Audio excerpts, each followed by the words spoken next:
Bonsoir à tous et bienvenue. À la une ce soir, l'économie sociale et solidaire et le développement des pays africains. L'état des lieux, les défis et les perspectives sur le continent sont au cœur d'un colloque scientifique ouvert ce matin par le chef du gouvernement ivoirien Robert Begré-Mambé. La région de la Nawa, dans le sud-ouest de la Côte d'Ivoire, connaît depuis quelques semaines des inondations qui ont fait plusieurs sinistrés et des dégâts matériels. Parmi ces sinistrés, plusieurs centaines de producteurs de cacao. Quelle est l'origine de ces inondations et quelles en sont? Quelle est l'ampleur et l'impact sur la production nationale de l'or brun? Les réponses à suivre dans ce journal.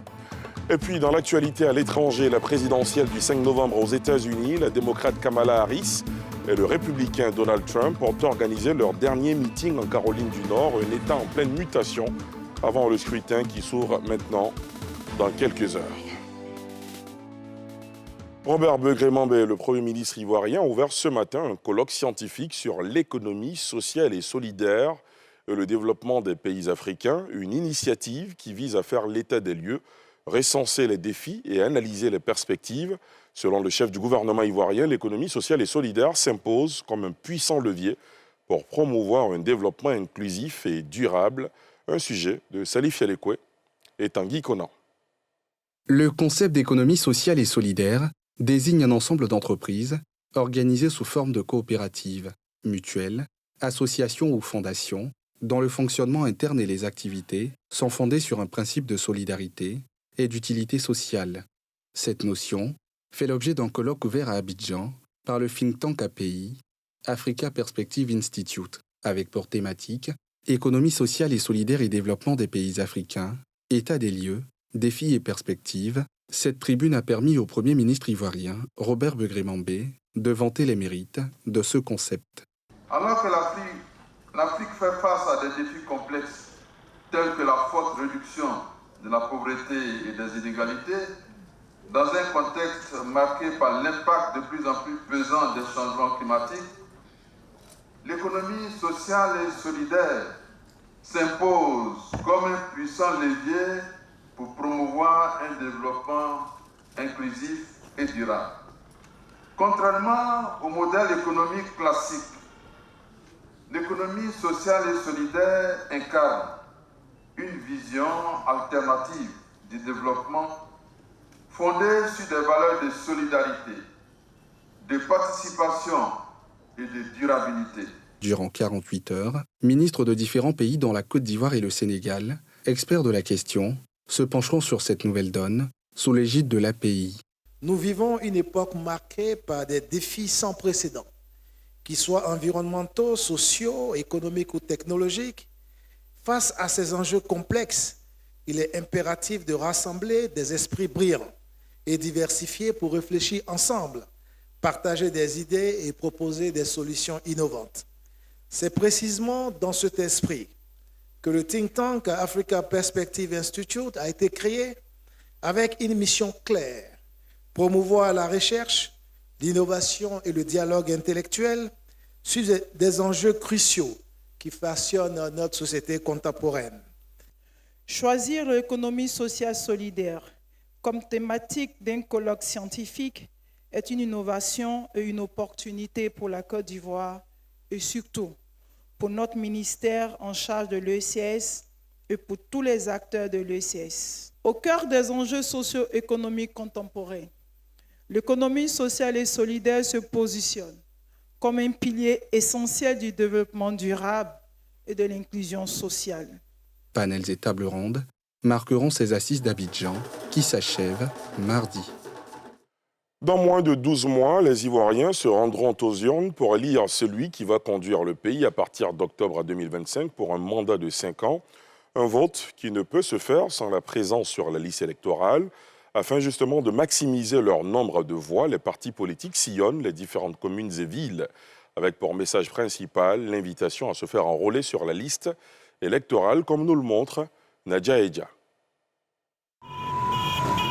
Entrée en fanfare de l'Union des jeunes du RHDP à Dabou. Le comité entend mobiliser et surtout passer son message, celui de l'enrôlement sur la liste électorale des partisans non encore inscrits et l'actualisation des données pour ceux qui y figurent déjà. En ligne de mire, la victoire sans embâche du président du parti au pouvoir, Alassane Ouattara. au soir de l'élection présidentielle de 2025. Restons concentrés sur l'enrôlement de nos militants. Restons concentrés sur l'enrôlement de nos frères, de nos sœurs. Parce que c'est avec ça seulement qu'on pourra gagner les élections 2025.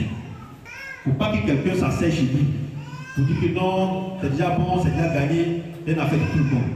Un message repris par le porte-parole adjoint du RHDP lors de sa récente rencontre avec les jeunes de la commune d'Adjamé. Ce que je leur ai dit, c'est que le vote est un instrument pour eux. S'ils ne sont pas satisfaits donc, du travail de certains élus, le vote permet de les sanctionner. S'ils sont satisfaits du travail des élus, le vote permet donc d'exprimer donc, ce satisfait. Dans tous les cas de figure, ils ne peuvent pas rester indifférents en restant à la maison. De jour comme de nuit, dans les villes et les hameaux les plus reculés, les partis politiques ratissent. C'est le cas du PPACI, qui a visité récemment les populations de Port-Bouët, Cocody et Abobo, avec pour mot d'ordre la reconquête du pouvoir. Nous n'avons qu'une seule arme, le bulletin de vote. Il faut le sécuriser. Or, sa sécurisation commence où? À l'enrôlement. Les 3 semaines qu'on nous a données là, c'est la mobilisation absolue et totale. Allez-y chercher les gens ils n'ont qu'à venir s'inscrire. Pour y arriver, aucune frange n'est laissée pour compte. D'où cette sensibilisation à l'endroit des femmes d'Anyama. Les enfants qui avaient 10 ans, aujourd'hui, ils ont 20 ans. Ils n'ont qu'à aller s'inscrire sur la liste électorale. Donc je suis venue vous dire à vous les femmes, que Laurent Gbagbo dit d'aller faire inscrire vos enfants et vos petits-enfants sur la liste électorale. Du côté du PDCI-RDA, les actions de sensibilisation vont bon train. Cocody, Yopougon, Port-Bouët, ville du centre de l'Ouest, toutes les zones sont visitées pour le retour du parti septuagénaire au pouvoir. Tout militant du PDCI-RDA doit aller voir lui-même sur la feuille d'enrôlement où il est. As-tu fait la révision de la liste électorale? Est-ce que tu t'es recensé? À partir de ces questions-là, je pense que nous saurons où nous allons. Le PDCI-RDA, à l'instar des autres partis, mise aussi sur le digital. Participer à l'inscription sur la liste électorale veut dire que nous avons entre nos mains soit notre carte nationale d'identité, soit nous avons la photocopie de l'enrôlement de notre carte nationale d'identité qui nous a été donnée par l'ONESI. À la tête du parti pro-Côte d'Ivoire, Kevin Fienikofi n'est pas en marge de cette opération de sensibilisation des électeurs. Il a sillonné les centres d'enrôlement à Abidjan pour se rendre compte du déroulement de l'opération de révision de la liste électorale mercredi dernier. Il y va du développement de la Côte d'Ivoire, du bien de la Côte d'Ivoire, de la paix, de la cohésion, de la quiétude surtout. Donc j'invite vraiment les uns et les autres, ceux qui traînent encore, à s'approprier la chose, à se faire enrôler pour avoir leur nom sur la liste électorale pour que le jour venu, on puisse choisir le meilleur programme pour la Côte d'Ivoire. La révision de la liste électorale a démarré depuis le 19 octobre et prendra fin le 10 novembre, un processus incontournable pour tout citoyen désireux de participer au scrutin d'octobre 2025. Je vous le disais en titre, la région de la Nawa, dans le sud-ouest de la Côte d'Ivoire, connaît ces dernières semaines des inondations qui ont fait plusieurs sinistrés et d'importants dégâts matériels. Au nombre des sinistrés, on enregistre plusieurs centaines de producteurs de cacao. Quelle est l'origine de ces inondations? Quelle en est l'ampleur et l'impact sur la production nationale de cacao? De retour de Soubré, le reportage de nos envoyés spéciaux Mardoché Kwasi et Tanguy Kona. De Gaulle-Cros, campement de près de 200 âmes, situé à moins de 10 km de Soubré, la capitale de la région de la Nawa. Ici, les populations vivent essentiellement de la culture du cacao, l'une des mamelles de l'économie ivoirienne. Une activité menacée par les récentes inondations des champs dues à une crue importante du fleuve Sassandra. C'est le cas de Clément Kwasi, planteur depuis plus de 20 ans. Il y a un peu plus d'un mois, il a vu la quasi-totalité de son champ être envahi par les eaux de ce fleuve. Ce sont au total 8,5 hectares qui ont été inondés. Au départ, ils nous ont dit que le champ ne sera pas totalement inondé et qu'1,5 hectare allait me rester pour me permettre de vivre, mais la crue a tout envahi. Toutes les années, nous récoltons le cacao de ce champ pour scolariser nos enfants. Mais cette année, on ne pourra rien faire de tout ça, que le gouvernement nous vienne à l'aide. Même sort pour Norbert Yao, résidant à Akumiakro, qui a eu la désagréable surprise de constater l'inondation de sa superficie sur laquelle poussaient plusieurs cultures, dont du vivrier, du cacao et de l'EVA. Ces requêtes auprès des autorités pour être dédommagées n'ont jusque-là pas trouvé de suite favorable. Quand mon champ a été inondé, je suis allé voir les autorités à Soubré pour leur poser le problème. Ils m'ont ramené à leurs représentants ici au campement. Eux également m'ont dit que mon dossier est en cours de traitement. Et depuis, rien. Pendant ce temps, l'eau détruit ma plantation, les pieds de cacaoyer sont tous en train de sécher. Pour la parcelle, qui n'était pas concernée au départ dans les prévisions d'inondation de Côte d'Ivoire Énergie, je réclame des réparations. À l'image de Clément et Norbert, plusieurs planteurs de la région de l'Anawa ont été touchés par ces inondations. Tous réclament des réparations de la part de Côte d'Ivoire Énergie, gestionnaire des barrages de Soubré en exploitation et de Gripopopoli en construction, accusés d'avoir mal géré la crue du fleuve Sassandra et les indemnisations liées à ces inondations.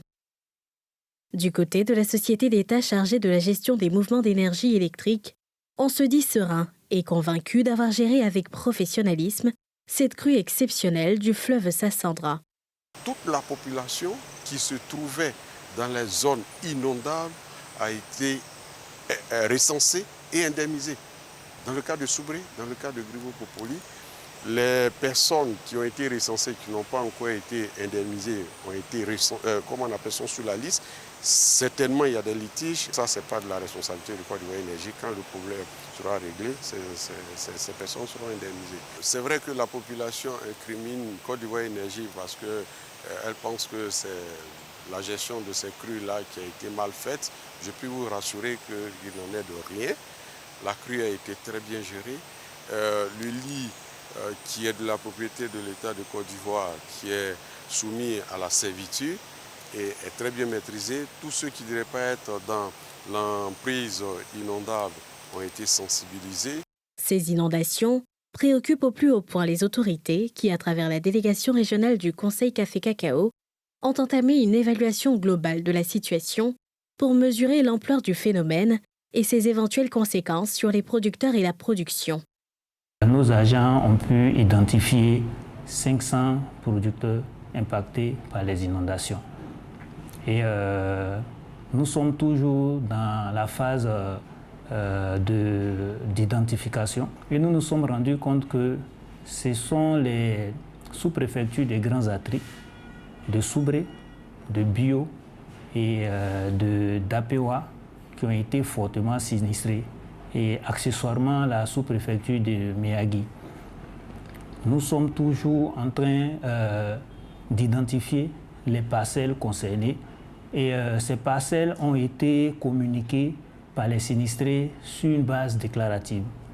Il s'agit pour le Conseil du Café-Cacao qui veut faire un travail correct de vérifier cette base déclarative pour avoir le chiffre réel en matière de parcelles. Ces inondations dans la région de l'Anawa sont la conséquence de crues exceptionnelles du fleuve Sassandra qui affectent plusieurs régions productrices de cacao, dont celle du Guémon. Des crues qui résultent de fortes pluies dues aux effets du changement climatique. Des pluies se poursuivent, d'où l'appel aux populations riveraines du fleuve Sassandra et des autres fleuves de Côte d'Ivoire, notamment les producteurs, à la vigilance et au respect des consignes de sécurité pour éviter le pire. Les accidents de la route impliquant les motocyclistes sont de plus en plus récurrents dans la capitale économique ivoirienne. La semaine dernière, un livreur à moto est décédé dans un accident impliquant un camion-citerne, un accident qui vient s'ajouter à la longue liste que connaît Abidjan. Interroger ces motocyclistes tout en admettant leur indiscipline pointe par ailleurs du doigt le manque d'indulgence des conducteurs de véhicules, une situation qui lève le rideau sur le non-respect du code de la route, comme nous le montre Moussa Nikiema et Chèque Bleu. Le 31 octobre dernier, un livreur à moto a trouvé la mort suite à un accident de la circulation avec un camion-citerne. Un décès qui s'ajoute à une longue liste de motocyclistes tués sur les routes à Abidjan. Marius est aussi livreur. En mars dernier, il est victime d'un accident dont il a encore des séquelles. C'est au niveau du pied que j'ai eu mal. Voilà, et J'ai une fracture au niveau de la cheville. Et ça m'a pris jusqu'à 6 mois pour pouvoir me tenir sur mes pieds. Parce qu'ils ont plâtré tout ça. Depuis l'accident, Marius n'a plus enfourché une moto. Il ne sait pas s'il le fera un jour. C'est un peu difficile parce que c'est psychologique au fait. Quand je me mords de l'accident, je ne peux plus monter sur la moto. C'est la livraison nourrit son homme. Voilà, donc il faut que l'État pense même à l'activité pour nous créer des voies vraiment appropriées pour ne plus que ces gens accidents se répètent. Jean-François a quant à lui échappé de justesse à un accident. Depuis lors, il s'est reconverti dans la vente en ligne. Je sortais d'une circulation et il y avait une dame qui est sortie d'une route secondaire en plein et elle m'a fait un geste de la main alors qu'elle m'a mis en danger. Donc j'ai vu, j'ai dit bon, les livreurs meurent tous les jours, on a des projets, on a des enfants qui sont là. On peut toujours rester dans le secteur de la livraison mais quitter la moto, ce qui a fait que je suis resté en arrière-plan. Les accidents impliquant des motocyclistes sont devenus des faits du quotidien, avec malheureusement des cas de décès. Un triste constat attribué selon les conducteurs de véhicules à l'indiscipline des engins à 2 roues. Ils sont toujours pressés. On dit c'est livraison quoi, ouais, c'est pas. Ils sont toujours pressés. Voilà, même faire que de poissons à côté de la gros camions même. Vraiment c'est dangereux, c'est dangereux. Voilà, je vais les motos sérieusement nous fatigue. Ou tu n'as même pas eux là, tu les vois. Soit tu rentres dans eux, ou soit ils vont rentrer à toi. Un jour, j'étais, vous voyez, le Sénac à Cocody. Je mets mon clignotant pour rentrer au Sénac. Je suis à droite, complètement à droite. Il n'y a pas de voie. Mais le monsieur, au moment où je rentre, la voiture est rentrée moitié. Lui, il est venu prendre le milieu du véhicule. Bon, il descend, il me demande pardon. Bon, je fais quoi? Face à ces accidents qui se multiplient, les livreurs s'organisent et accentuent la sensibilisation. Je sais que les livreurs se comportent très mal. Ça grille les feux, ça roule mal, ça fait le queue de poisson entre les voitures. J'ai l'impression que ces gens ne comprennent pas qu'elles sont vulnérables parce qu'elles n'ont pas de carrosserie. Elles se comportent très mal. Mais est-ce pour cela les automobilistes vont faire fi de la vie et aller leur cogner parce que d'autres te disent ouvertement tu roules mal, je monte sur toi. Et voilà, ça se termine toujours par des morts. Ce n'est pas intéressant, c'est déplorable. Dans un premier temps, on a fait l'inventaire des motifs par rapport auxquels il y a des morts. Et donc on leur dit comme ça, d'accord, que leur vie ne vaut pas 1000 francs ou 1500, pour lesquels plutôt ils vont se mettre la pression, parce que c'est sous le fait de la pression que les gens roulent mal. En même temps aussi aux automobilistes, c'est de demander à tous ces chauffeurs-là de respecter la vie humaine de ceux qui sont à moto. Parce que regardez, il est à moto, il est devant vous. Vous klaxonnez, papa, ou bien voilà, il a un problème avec la moto, ça se bloque, voilà, vous marchez sur lui. Rappelons que le port du casque, le respect du feu tricolore et la limitation de vitesse sont tant de mesures prises par le gouvernement pour la sécurisation des transports dans le pays. Tant de mesures qui peinent à être respectées par les motocyclistes et aussi par les chauffeurs de véhicules. Voilà bientôt une semaine que les réseaux sociaux font état d'une prétendue arrivée en masse de Libanais fuyant la guerre entre le Hezbollah et Israël en Côte d'Ivoire.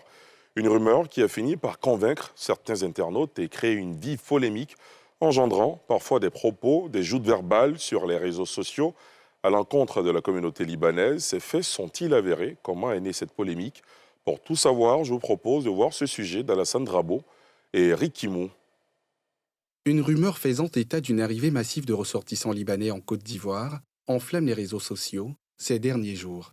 Les spéculations vont bon train, amplifiées ça et là par des influenceurs, des réseaux. C'est ta dernière fois. Tu vas venir faire vidéo et puis tu vas manquer le respect à un Ivoirien pour dire que tu es trop Ivoirien que quelqu'un, que toi, c'est le Liban ou rien. Si le peuple ne voulait pas de vous là, depuis longtemps, Kabakoua vous avez ramené au pays. Nous-mêmes, on n'allait pas être là, alors là. Et pourtant, tout ceci n'est en effet qu'une simple rumeur, confirmée à la nouvelle chaîne ivoirienne par une source bien introduite au ministère des Affaires étrangères de Côte d'Ivoire. Hassan Hayek est un opérateur économique d'origine libanaise. La polémique crée, selon lui, un véritable malaise. Vous savez, ça fait 4 ou 5 jours que ces histoires ont pris de l'ampleur. Je dors pratiquement pas. J'essaye de suivre un peu tout ce qui se passe. Et c'est ce qui m'a forcé un peu à sortir sur un panel. Je ne pense pas que ces enfants ont voulu mettre de l'huile sur le feu. J'ai demandé pardon pour eux parce que ils ont été maladroits, très maladroits dans certaines choses. Les Ivoiriens, c'est un peuple hospitalier, un peuple d'amour, un peuple de paix. S'ils sont sortis comme ça, ça a été amplifié avec les propos de nos petits frères, malheureusement. Et à part pardon, moi, je n'ai pas de mots. Atoulé fait partie des jeunes Libanais dont parle Hassan. Dans une vidéo devenue virale, le jeune TikToker remettait en cause l'hospitalité des Ivoiriens. Des propos blâmables et des actes à proscrire selon Hassan Hayek, d'autant plus que la Côte d'Ivoire accueille déjà sur son sol plus de 100 000 Libanais. Entre 800 et 1000 d'entre eux se sont installés dans le pays en 2020, une hausse de 3% par rapport aux années précédentes. Notre rôle aussi, en tant que devancier ici en Côte d'Ivoire, en tant que personne qui aimons la Côte d'Ivoire, aussi d'avoir quand même une ambassade forte pour qu'on puisse leur dire « Ah, il y a ce frère qui est en train de faire quelque chose, il faudrait qu'on l'arrête. » Et que si ça continue, il faut qu'on puisse l'expédier au Liban. Bien qu'elle soit fausse, l'arrivée d'un grand nombre de ressortissants libanais en Côte d'Ivoire est diversement appréciée par l'opinion. C'est pas mal de les accueillir, mais on sait un peu ce que la plupart de ces gens-là font dans ce pays-là, et donc c'est un peu inquiétant. Ça fait un peu peur, voilà, ça fait un peu peur. Quant à la manière dont ils se permettent certaines libertés, que nous-mêmes, en tant qu'Ivoiriens, on n'a pas vraiment cette possibilité-là de se permettre ici. Il y a la guerre chez eux là-bas. On dit que Côte d'Ivoire, c'est un pays hospitalité. Donc, s'ils viennent, du moment que les Libanais sont des travailleurs, quand ils viennent, c'est pour investir, pour travailler. Donc, moi, je ne vois pas ça mal. Ils ne sont pas là pour quelque chose qui est mauvais, ils sont là pour une raison. Il y a guerre chez eux là-bas. La crise entre Israël et le Hezbollah libanais a conduit à une vague de migration de ressortissants du Liban vers d'autres pays. En Afrique de l'Ouest, le Sénégal est le pays qui a accueilli le plus de migrants. À ce jour, les autorités ivoiriennes n'ont pas encore donné quitus à une arrivée de masse. La polémique n'est donc que pure désinformation. Dans le reste de l'actualité à l'étranger, la présidentielle du 5 novembre aux États-Unis, la démocrate Kamala Harris et le républicain Donald Trump ont organisé leur dernier meeting en Caroline du Nord, un État en pleine mutation avant le scrutin qui s'ouvre dans quelques heures. À quelques heures de l'élection, les États-Unis vivent l'une des campagnes les plus popularisées de leur histoire récente, avec Kamala Harris et Donald Trump en duel. Cette élection se joue dans un climat tendu, où les sondages montrent un léger avantage pour Harris, mais dans des marges serrées dans les États clés, rendant l'issue incertaine. Harris, qui incarne une continuité démocrate après Joe Biden, pourrait devenir la première femme noire et sud-asiatique à présider le pays, soutenue par des figures emblématiques telles que Bill Clinton et Barack Obama. De son côté, Donald Trump, figure controversée, cherche un retour en force avec un programme populiste et conservateur, ancré dans les valeurs de son mandat précédent. La bataille électorale s'intensifie dans les swing states, la Pennsylvanie, le Michigan, la Géorgie, l'Arizona, le Nevada, la Caroline du Nord, le Wisconsin, où les candidats concentrent leurs efforts, conscients que chaque vote pourrait décider du résultat final. Avec le système du collège électoral, qui repose sur un modèle winner-take-all dans la plupart des États, le candidat gagnant dans chaque État en remporte tous les grands électeurs. Pour accéder à la Maison-Blanche, il faudra en cumuler au moins 270 grands électeurs, un seuil qui peut facilement basculer d'un côté comme de l'autre. Les électeurs américains n'ont jamais été aussi divisés et le monde attend, le souffle coupé, le résultat de cette élection au poids historique sans précédent. Et c'est ici que prend fin ce journal préparé par l'ensemble de la rédaction. Merci de l'avoir suivi. Restez avec nous à 20h30 NCI Sport Live qui revient notamment sur le sacre de Rodri au Ballon d'Or, un sacre qui a fait polémique quand même cette année parce que beaucoup s'attendaient à la victoire du joueur du Real Madrid, Vinicius Junior. Pour tout savoir sur justement cette cérémonie de remise du Ballon d'Or, restez avec nous et suivez NCI Sport avec d'autres sujets également au menu. Excellente soirée sur la nouvelle chaîne ivoirienne.